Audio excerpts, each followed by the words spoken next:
Muy buenos días. Hoy tenemos el placer de presentarles a una figura histórica, realmente histórica. Está con nosotros Mariano Gamo. Es cura, ha sido sindicalista, ha sido político, es poeta, en una de las facetas un poco menos conocida, pero también es un gran poeta. Y es sobre todo un militante que ha resistido el paso de los años y que sigue en la brecha de la lucha por un mundo mejor y por una iglesia que sea la iglesia del reino, ¿no? Por la que ha luchado toda su vida. Con Mariano está, lógicamente, el autor del libro, el autor de la biografía de Mariano, que se titula Mariano Gamo, testigo de un tiempo entre cristianismo y marxismo y viceversa, que es Juan Antonio Delgado de la Rosa. Buenos días. Bienvenidos a ambos. Gracias. Don Mariano, es un placer tenerte aquí. Otro tanto digo. Vamos primero con el personaje, porque realmente eres un personaje, un cura de boina. Bueno. Que eso ya es decir. Bueno, cada uno lo puede tomar como quiera, pero yo me siento muy a gusto con la boina, sobre todo en invierno. Un cura que nunca ha dejado de ser cura, a pesar de haber sido político, sindicalista y otras muchas cosas. Efectivamente, nunca me he visto ni compelido interiormente ni exteriormente pues a renunciar a mi propia identidad, a complicada identidad en los tiempos por los que ha tenido uno que atravesar, con ese anticlericalismo permanente y larvadamente presente en toda la izquierda española, que no ha renunciado pues a sus sueños de repetir en España siempre la Revolución Rusa del 17, y un poquito más atrás, pues animada todavía por los ecos del himno de Riego en su versión anticlerical, si los curas y frailes supieran, ¿no? ¿El anticlericalismo que sigue vigente? Yo creo que sí. En parte porque responde pues a una especie de antídoto de que el pueblo se dota para decir no somos fieles a una iglesia porque no nos gusta, pero si hubiera otra, pues qué duda cabe que estaríamos a lo mejor bastante más de acuerdo con ella.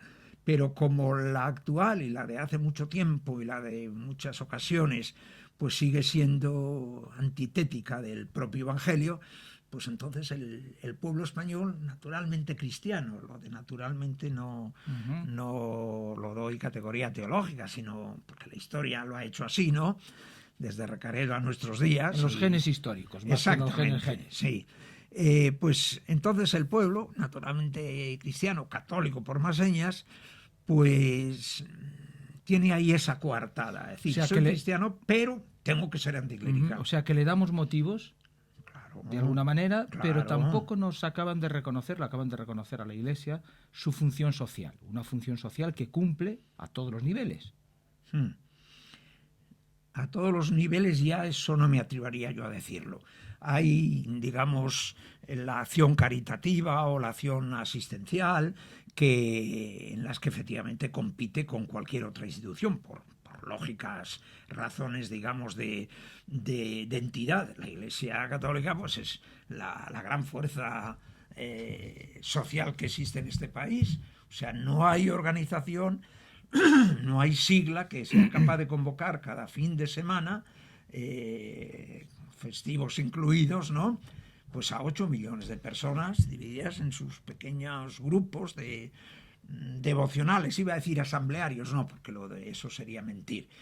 Ese es el problema de la Iglesia, que no es capaz de dar el salto del culto a la asamblea, ¿no? Para dar voz y voto a todos los participantes o asistentes, convertirles de meros asistentes en participantes, ¿no? Pero a pesar de todo eso, sigue siendo el único clarín que convoca a 8 millones de españolitos los fines de semana. Ni siquiera el fútbol. Ni el fútbol, ni las concentraciones contra el Congreso de los Diputados o a propósito de cualquier consignazo, ¿no? Y sin embargo, se repite como un leitmotiv últimamente que esta iglesia está condenada a morir. Que la gente que ustedes tienen en las parroquias ya es gente mayor, que la gente joven no entra. ¿Qué futuro hay? ¿Qué futuro ve?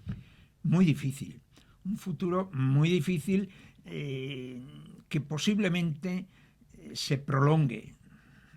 rebus sic stantibus, y perdonad los latinismos. Que traducido...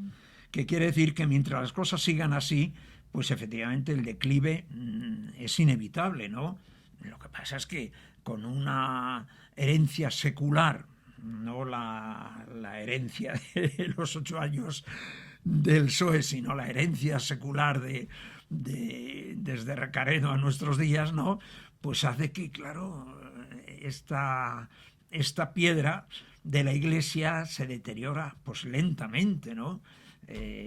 Pues como le ocurre al Pórtico de la Gloria de Santiago. La Iglesia de alguna forma la Iglesia en España es una especie de inmenso Pórtico de la Gloria, ¿no? Y ni las adversidades del clima o los rigores del tiempo pues van a poder con ella, por lo menos en los próximos 5 siglos. Tengo esa opinión. Largo me lo fiáis, 5 siglos Sí, es mucho resistir. Sí, claro, pero en peores nos hemos visto y sin embargo la Iglesia sigue. O sea que non prevalebum. Non prevalebum. Por utilizar otro latín. Utico et domine, non prevalebum.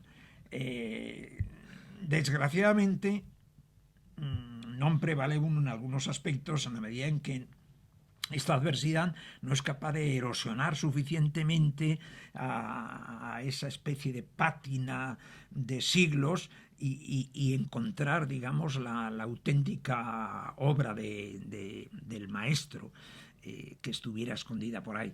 Entonces, ¿qué hemos perdido? ¿Qué hemos perdido de Tarancón a Rouco? En aquella época, en su época, en la época de Tarancón, la credibilidad eclesial era de las instituciones mejor consideradas. La confianza social en la institución iglesia era una de las más consideradas. En cambio, hoy hemos bajado a la última, solo en comparación con la política. Mi posición, o mi concepto, o mi visión, y en parte mi experiencia de Tarancón es bastante mala. Tarancón fue también flor de un día y fruto, naturalmente, pues de aquel profranquismo, pro-iglesia franquista en torno a la muerte de Carrero Blanco y a los días y a la muerte de Franco y tal, pero para mí Tarancón fue pues un auténtico timo de la Iglesia española. Tarancón es el gran responsable... Nunca había oído eso. Bueno, pues es posible. El gran responsable de que la Iglesia española no hubiera sido un destacamento privilegiado del espíritu del Vaticano II.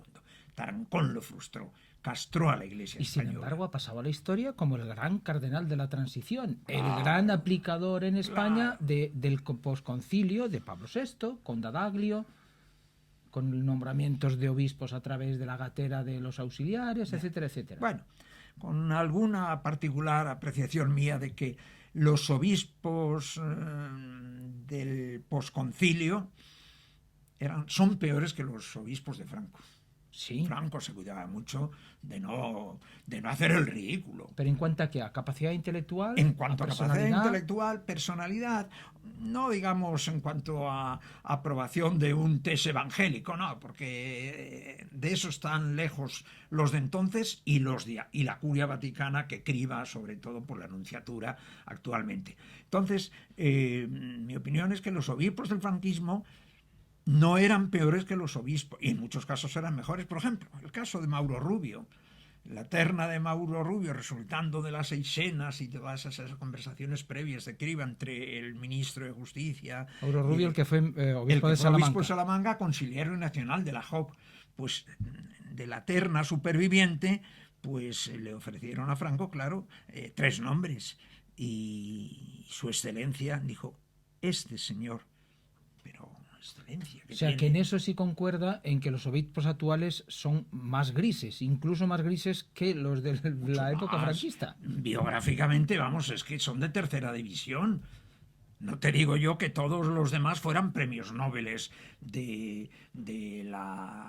del episcopologio mundial, ¿no? Pero vamos, tenían una cierta categoría, un cierto aura humana y eclesiástica digo, ¿no? Pues que ante los cuales pues los actuales en líneas generales o globalmente pues representan como mucho un acolitado vestido de rojo. ¿Por qué? ¿Por qué se ha llegado a esa situación en la que los obispos pues están en esa tesitura? Pues porque son elegidos ad hoc, precisamente por eso. Porque la criba para el episcopado pues tiene que pasar pues por una serie de aberraciones digamos intelectuales, como es usted se compromete a renunciar, por ejemplo, pues a 3 o 4 cosas, ¿no? Al no sacerdocio de las mujeres, cosa que yo creo que es un asunto ya secundario. El futuro no va por ahí. El futuro está más bien si tiene que haber sacerdocio. Personalmente yo creo que no. Tiene que haber servicios pastorales, pero que no tienen que ser homologados ni con el sacerdocio del catolicismo o de las religiones, que es de donde nos viene el asunto, ¿no? Y entonces, pues claro, cuando a unos señores se les pasa por ese filtro, pues cuidado cabe que tienen que ser pues personas intelectualmente pues muy flojitas para poder decir sí, acepto, para hacer ese jus jurandum o ese memorándum que diríamos, ese conjunto de condicionalidades ahora que les ha dado por los nombres abstractos. Antes decíamos condición, nos entendíamos, pero ahora es condicionalidad, ¿no? Y entonces, claro, pues quien pasa por ahí pues representa lo que José María González Ruiz decía con mucho gracejo, que el problema de la Iglesia española era la cojonoteca del Pardo. Cuando iban a jurar, pues Franco, por procedimientos más o menos gallegos, pues los castraba definitivamente y ya a partir de ese momento no había problema, ¿no? ¿Sigue soñando con una iglesia sin Vaticano? Sí, pero largo me lo fiáis también, como antes me decías tú. Sí. Es urgente. El problema, el planteamiento del Vaticano como tal ente jurídico, eclesiástico, en fin, tiene que plantearse alguna vez. De todas maneras, no es lo más urgente, ¿no? Lo más urgente, pues, es eso, que allí anide el espíritu de Jesús, el espíritu del que le dijo tú es Petrus. Pero eso significa una revolución, ¿no? Interna, por supuesto, claro. ¿De dónde viene esa revolución? ¿De abajo, de arriba, de los dos sitios a la vez? Ojalá viniera de los dos sitios a la vez. Desde abajo cada vez va a ser más difícil que la haya, creo yo, porque yo creo que se va a empobrecer generacionalmente la Iglesia, es decir, se va biológicamente, en el sentido más real de la palabra, pues no hay mucho futuro, ¿no? Hay una especie de, no sé, de maltusianismo que hace que las nuevas generaciones, dentro de 50 años, al menos en la Europa en la que pensamos, no conozco estrictamente el desarrollo de las comunidades, por ejemplo, de Hispanoamérica, ¿no? Pues no sé lo que pueda ser, o de África, ¿no? Pero desde luego aquí en España biológicamente las concentraciones dominicales de las iglesias pues están fundamentalmente centradas en unos márgenes de edad pues de 40 para arriba. 40 para arriba. Juan XXIII, Pablo VI, Juan Pablo II y el Papa Ratzinger. ¿Con quién se queda? Hombre, me quedo con Juan XXIII. Luego viene pues eso, la decadencia, la noche oscura que sufre personalmente, creo yo, el Papa Montini, que no se sabe, el Hanle de Milán, que dicen que le decía el Juan XXIII, y es un hombre que no se atreve, y sobre todo cuando se atreve, pues mete la pata solemnemente como la humana eviten, ¿eh? Ocurrió, ¿no? De la cual, hasta que no salgamos, por ejemplo, pues es un capítulo en el que la Iglesia tendrá que quedarse en múltiples foros, ¿no? Porque nos avergüenza toda esa historia, ¿no? Luego, claro, viene el torrente de, bueno, con el paréntesis del Papa Juan Pablo I, pues que es una incógnita, que eso sí que fue flor de un día, posiblemente prometedora, ¿no? Pero que la historia lo dirá, pues algún vendaval secreto o alguna mano inicua se la llevó, ¿no? Y luego, claro, pues viene el vendaval polaco con todas las contradicciones de los países de cristiandad, ¿no? Entonces, pues bueno, pues socialmente más o menos deslumbrante, más o menos, con una capacidad de convocatoria, poco usual en los líderes del mundo, pero claro, en el mundo de los líderes religiosos, por supuesto, ganando a todos, ¿no? Pero con una eclesiología y con una visión de, como decías antes, de la Iglesia como servidora del reino, en que se ponen las cosas al revés. El reino es el pedestal de la Iglesia, ¿no? Y entonces ahí pues se echan brazos, claro, pues de las teologías más próximas a la suya, ¿no? Si es que tenía algún esquema teológico definido, ¿no? Porque claro, la mística de San Juan de la Cruz, pues literalmente comprendida por él en su tesis, pues no creo que le diera para mucho, ¿no? ¿Y entonces, Benedicto? Y Benedicto, pues yo creo que es un hombre, es un paréntesis ya cerrado, o sea, no hay nada que esperar de él, no hay nada que esperar de él. Yo creo que es como un tiempo muerto, bueno, pues a ver qué pasa, a ver cuándo llega la hora final, porque no le veo yo con ninguna capacidad de intuición genial como fue la de Juan XXIII, de decir, bueno, esto no funciona, pues vamos a darle una vuelta de tuerca. Pero entonces, ¿el cambio puede venir después de Benedicto o tampoco? ¿O los cardenales que están ya elegidos claro, van a seguir votando? Claro, como el sistema se autoabastece a sí mismo o se retroalimenta, ¿no?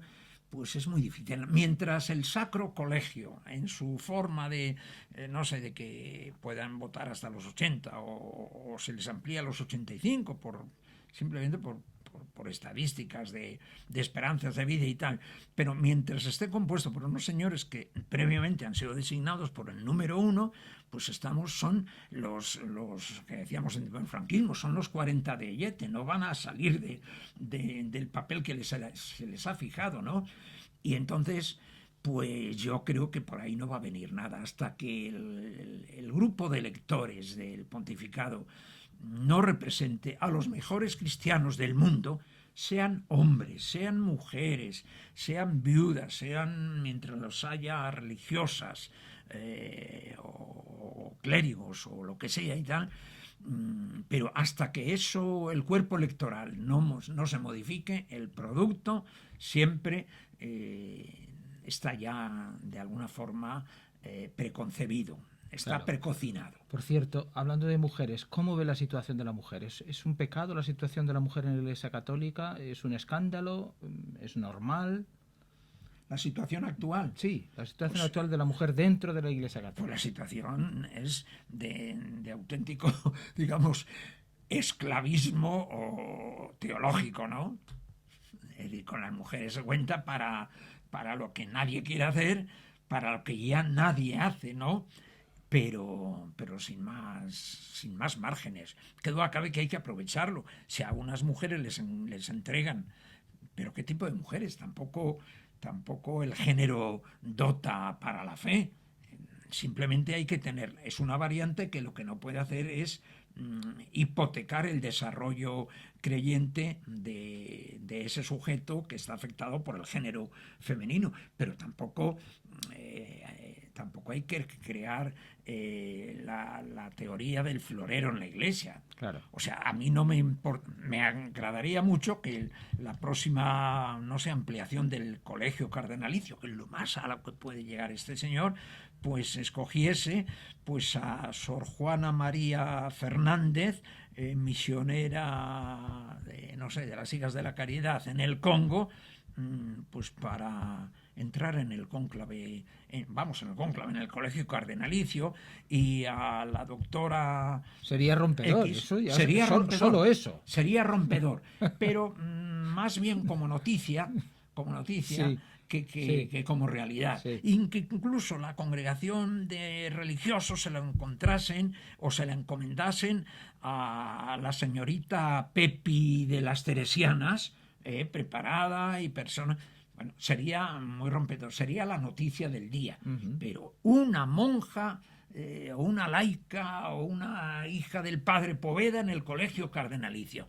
Bien, pero por algo sería una pequeña brecha que sobre todo quebraría muchas neuronas en los sapientes varones. Pero no sería el cambio radical ni la revolución. No sería el cambio radical, pero siempre es un portillo que hay que aprovechar.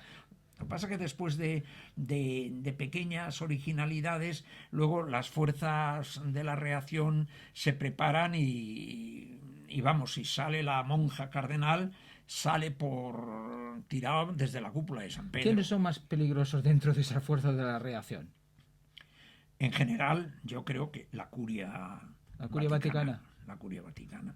¿Cómo los nuevos movimientos religiosos, los Kikos, el Opus Dei, el Comunidad de Liberación, todavía no tienen ese poder?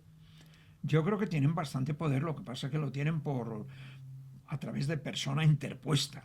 En este momento, pues a lo mejor los Kikos ya no manejan tanto al Papa de turno como lo hicieron con Juan Pablo II, pero yo creo que tienen ahí su presencia. O sea, de hecho vive Kiko Argüello y Carmen, ¿no? Pues viven en unas casas de la Ciudad del Vaticano, propiedad de la Santa Sede, pues no sé, supongo que será fuera del territorio estrictamente de la Ciudad del Vaticano, pero vamos, viven alojados en la casa del Sumo Pontífice, ¿no?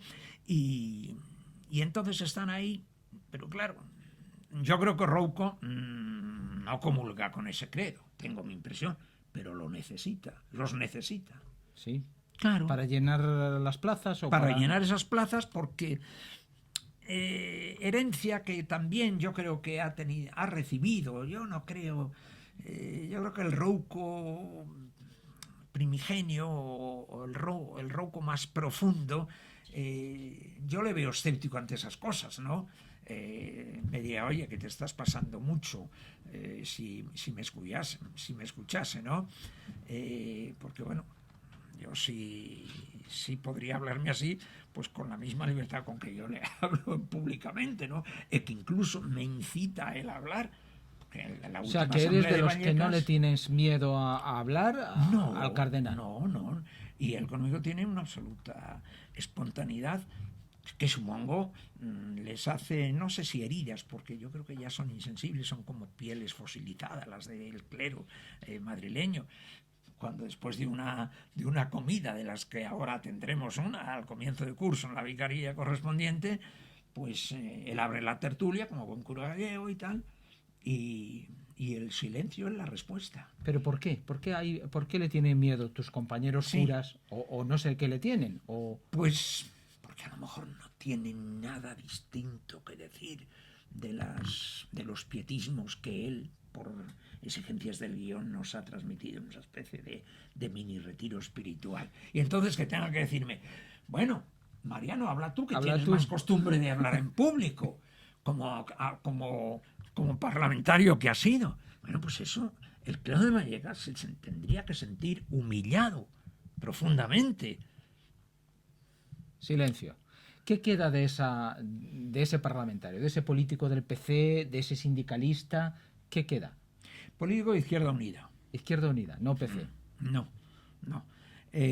Pues queda la amargura de que la vida política española está tan lejos de los ideales democráticos por los que íbamos a la cárcel, por los que pagábamos multas o sus correspondientes arrestos sustitutorios, pues queda tan lejos de eso, pues como la Iglesia lo está del Evangelio, ¿no? Entonces, pues queda un pozo de amargura, de llamada de atención a la reflexión, a decir, aunque sea con cuentagotas, como aquí Juan Antonio recoge algunas de mis amarguras, ¿no? De estos misterios dolorosos, además de gozosos y alguna vez gloriosos, pero queda poca esperanza en que a partir de los planteamientos actuales sea posible una regeneración democrática sana en este país llamado España. ¿Queda más de poeta? Este es un poeta satírico, el que está aquí escrito, el que escribe. No he encontrado el otro poemario que tengo, que es un poco el diario de cárcel, que lo llamo Huellas Digitales, ¿no? Porque no me he dado tiempo a encontrarlo y porque debo tener pocos ejemplares ya. Pero efectivamente, de esto queda todo, o sea, queda el sentido de que una ironía que yo utilizaba pues para hacer, digamos, mi crónica personal de pequeños acontecimientos, de pequeños rifirrafes asamblearios, pues de eso queda un poco todo, porque la situación actual, lo que pasa es que habría que pasar de la ironía al sarcasmo ya. O sea que la fe, lo que queda después de todo este recorrido vital impresionante, que se puede ver perfectamente aquí, la fe y la inspiración poética es lo que permanece. Bueno, la modesta inspiración poética, porque bueno, yo no, a pesar del prólogo que me hace aquí Luis Arrillaga, en que me coloca poco menos que en el Parnaso de la poesía española, no, pero vamos, son generosidades literarias que yo agradezco por la buena voluntad, pero que no corresponden a mi modesto ejercicio de versificador, o como digo aquí, creo, más que de poeta, pues de juglar, de animador en verso de ciertos tedios y espacios políticos, más que de aspirante a la flor natural de unas justas poéticas. No me siento emparentado con Garcilaso, por desgracia, ¿no? O sea, la poesía, sobre todo la poesía lírica, la gran poesía épica española, pues de esa yo soy un retrasado aprendiz. Pues de todo esto, de su vida poética, aquí hay un poema precioso también, por ejemplo, al Papa Ratzinger, entre otros, y de otras muchas cosas más. Es el libro que nos presenta Juan Antonio. ¿Qué pretendes con el libro? Bueno, primeramente agradeceros la invitación. Después, es un libro que Mariano no quería que saliera nada suyo, quiero dejarlo claro. Él no le gusta el protagonismo, ¿no? Yo creo que dentro de esta línea de honestidad. Y luego también que es una biografía de 180 páginas que aproxima a lo que ha sido Mariano Gamo. Antes hablábamos un poquito de toda su trayectoria, ¿no? A la pregunta, ¿qué objetivo tiene el libro? Pues mi propuesta es hacer un poco el puzzle de esa iglesia disidente, que yo no creo que era poca, en los años 60, 70, 82. ¿no? 82 lo marco como línea cuando Juan Pablo II viene a España. A partir de ahí, la Iglesia española sufre una vuelta de tuercas en algunas cuestiones, ¿no? Sacramentales, litúrgicas, catecumenales, ¿no? Entre paréntesis, el catecumenado que Mariano Gamo ofrece, presenta, claro, es un catecumenado desde otro prisma, ¿no? Prima la vida de las personas, el análisis de la realidad, ¿no? Cierro el paréntesis. ¿Qué pretendo?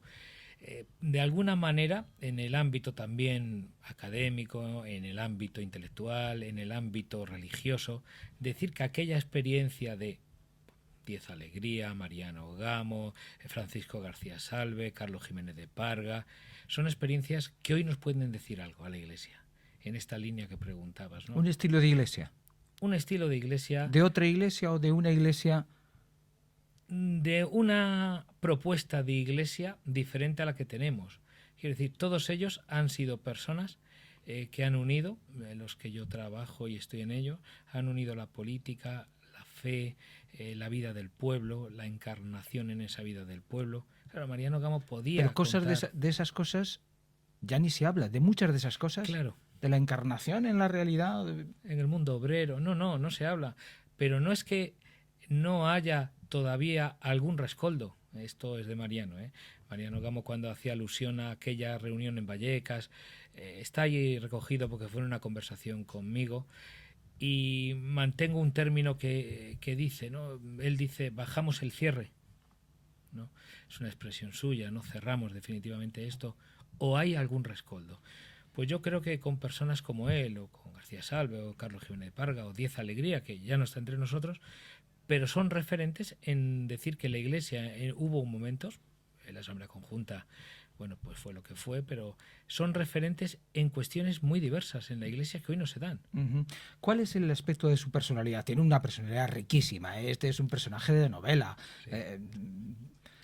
¿Cuál es el aspecto de su personalidad o el detalle que te ha llamado más la atención? Decía, esto es Dos cuestiones fundamentales. Mariano Gamo se cuenta en el libro. Habría que contarlo más, porque si no, pues parece que decimos cosas que a lo mejor no son exactas, ¿no? Pasa de estar de capellán provincial de Frente de Juventudes, por cuestiones territoriales le corresponde, lo podría contar mejor que yo. Pasa de ser el capellán de Frente de Juventudes, pasa por estar en la ORT, si no me equivoco, en el PC, en Izquierda Unida. Esa trayectoria, eso es una trayectoria que marca una vida y una vida dentro de la Iglesia. Eso por un lado. Y luego su planteamiento del sacerdocio. Yo lo definiría como eliminar el sacerdocio arónico, o sea, el no tener servidores ordenados que estén por encima de las personas, ¿no? O sea, volver a los presbíteros elegidos por la comunidad. Eso es, ¿no? Llámese como quiera. El caso es que haya servidores que tengan esa posibilidad de virtudes morales, que quieran estar de alguna manera al servicio, y entraríamos en otra dinámica de la Iglesia seguramente, ¿no? Y sobre todo que se mantienen en pie todavía. O sea que el libro crea grandes conflictos. Me acuerdo que cuando hablamos aquí de que la Iglesia disidente todavía mantenía las coordenadas del Concilio Vaticano II, salió por toda Internet la entrevista que hicimos aquí, y entonces decían que era muy grave que dijéramos que una Iglesia disidente, escondida, donde había gente de todo tipo, pudiera mantener las coordenadas del Concilio Vaticano II. O en otras presentaciones del libro, ¿no? Mariano Gamo es un hombre directo y auténtico en lo que él piensa, ¿no? Pero siempre es un hombre formado, como se puede comprobar, ¿no? Entonces me interesa mucho. Y hay otro matiz. En el libro anterior, pero bueno, quitamos el subtítulo para poner un título un poco más concreto, ¿no? En esta segunda versión de la obra, ¿no? Es su relación con el marxismo. Es una relación que enriquece el marxismo y que enriquece al cristianismo, ¿no? En su persona, ¿no? Y que han estado militando permanentemente y sigue hoy día militando, ¿eh? Pues todo esto lo pueden encontrar mucho más ampliado en este libro de la editorial Endymion. De la editorial Endymion. Antigua Fuente Taja. Antigua Fuente Taja, sí señor. Y conocer un poco más a Mariano Gamo. Yo me atrevería a llamarte profeta, aunque después nos dicen, esos profetas ya no existen, los pocos que hay son falsos. ¿O sí? ¿Y cuándo no lo han sido? ¿Cuándo no ha habido falsos profetas? Algunos han sido aquellos que rompían los jarros en el Antiguo Testamento. Efectivamente, claro. Esos eran grandes profetas, ¿no? Claro, efectivamente. Y Casaldáliga y gente así, o no, o sigue habiendo. Sí, yo creo, y los hay anónimos y, por supuesto, pues no confesionalizados, ¿no? Claro que los hay. Y un buen dirigente sindical que no está sometido a la dictadura de su Estado Mayor correspondiente, pues puede ser un gran profeta, pero claro, los hay grandes embusteros que aparecen pues en las grandes ocasiones pues proclamando con mucha solemnidad, pero mentira sobre mentira. Vamos a contar mentiras desgraciadamente en estos días, de casi todos los días, ¿no? Sería un placer poderse continuar mucho tiempo más hablando con Mariano y con el autor de su biografía. Nos emplazamos para otra ocasión. Muchísimas gracias. Gracias. A ti.